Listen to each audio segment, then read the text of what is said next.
وسلامتي صحفيين الصوماليات هالجمياشة وقت كستو تاجن إن دتك الصوماليات ورجليان حقتها يوبا هي هنا إيسيان وحنكلو سلام إن دتك الصوماليات جودهان ملكس أو أي جوجان أنا قد ما أنتوا دم هاد علينا هنا أنت أسكسو كوس لا دكتهين والله سعطان وضن كوحة وكجرا دجال دنعيا كل الدول له والله قول دجال لما يو خوارج الشباب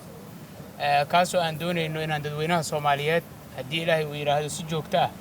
مركز تولى سعودسينو هرو مرة يقعنا ده يحال ده كوسابسن دجال ده دلك كسعودة شل الحلي كانوا كليته وحن كهل إنه دجال كوسابسن هذا قالها وأنا رجيني إن فرينتها زايدات الصوماليات جارتي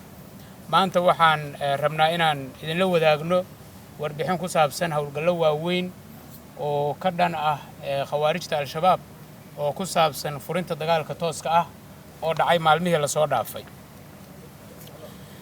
hawlgallo guuleystay oo ay iska kaashadeen ciidanka sirdoonka qaranka iyo saaxiibadooda caalamiga ah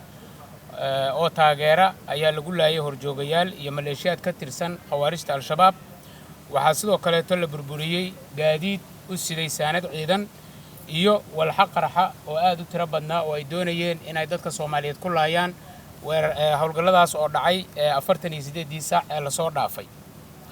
hawlgalladan waxa ay ka dhaceen deegaanka masaajid cali guduud iyo deegaanka lagu magacaabo burcolow oo sidoo kalena dadka qaar ay u yaqaaniin doolile oo ka tirsan gobolka shabeellaha dhexe hawlgalka koowaad waxa la fuliyay maalintii sabtida ee 22 bisha Oktoobar waxa lagu beegsaday garaash iyo guri ay ku shirayeen horjoogayaal iyo maleeshiyaad ka tirsan kooxda khawaarijta ee al-shabaab halkaas waxa lagu dilay 22 isugu jira horjoogayaal iyo maleeshiyaad oo uu ka mid yahay horjoogihii lagu magacaabi jiray cali cabdullaahi cali caraale oo ahaa nin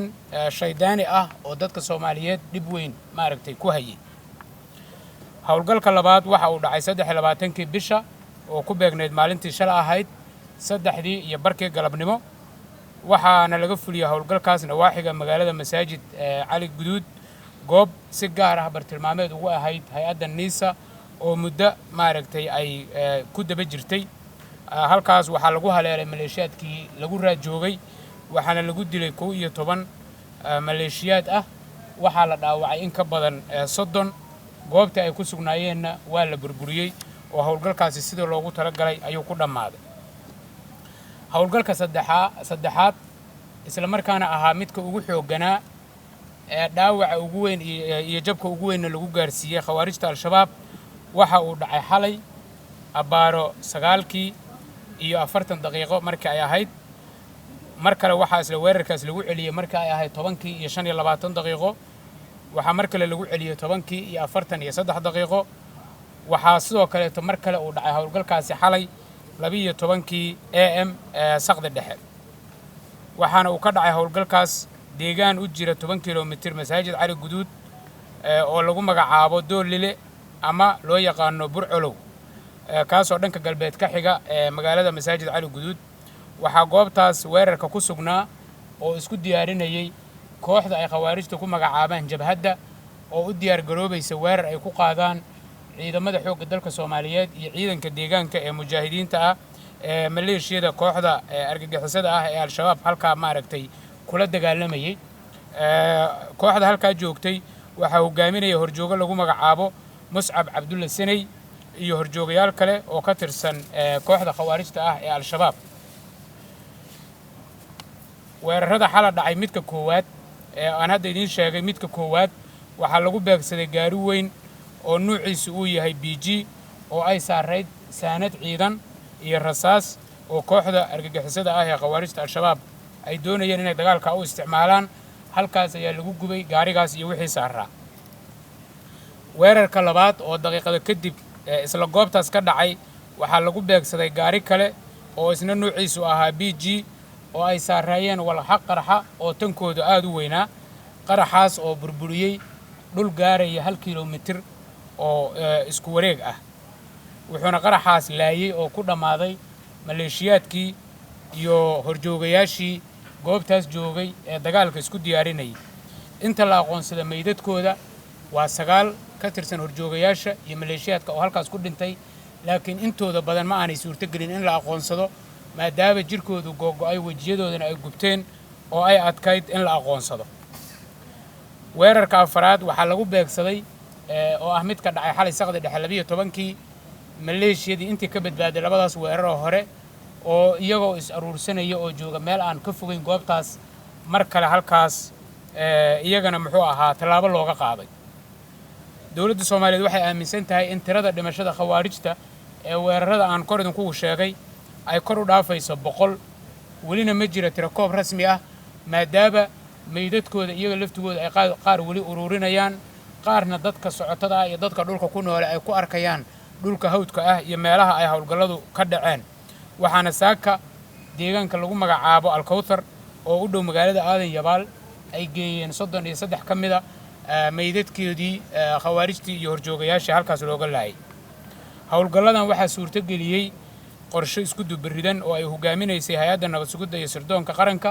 oo kaashanaysa saaxiibadeena caalamiga ah oo aan uga mahad celinayno doorkooda iyo garab istaagooda ay ku garab taagan yihiin shacabka iyo dawladda Soomaaliyeed in ay ka nabad galaan cadawga khawaarijta ah kana adkaadaan dawladda Soomaaliyeed oo kaashanaysa shacabkeeda iyo saaxiibadeeda caalamiga ah waxaa ka go'an sii wadista dagaalka lagu ciribtirayo khawaarijta oo ka socda aaga kala duwan oo uu ka mid yahay midkan hadda aan idin faahfaahiyay iyo kuwa kale oo ka socda qaybo ka mid ah gobolada dalka gobolka Galgaduud